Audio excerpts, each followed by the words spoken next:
তাই কোনো কথা তিনি শুনুন না, তিনি তার বাবার কথা শুনেন না। দল কাকে নমিনেশন দিল, কে সবুজ সংকেত পেল, সেটা মুখ্য বিষয় নয়। আগামী জাতীয় সংসদ নির্বাচনে বিএনপি মনোনীত প্রার্থীকে ধানের শীষ প্রতীকে বিপুল ভোটে নির্বাচিত করতে হবে, এটাই মুখ্য বিষয়।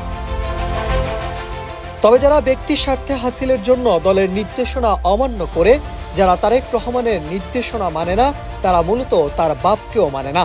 27 সেপ্টেম্বর পাবনার ঈশ্বরদীতে বিএনপি আয়োজিত সমাবেশে প্রধান অতিথির বক্তব্যে চেয়ারপারসনের উপদেষ্টা ও পাবনা জেলা বিএনপির আহ্বায়ক হাবিবুর রহমান হাবিব এসব কথা বলেন।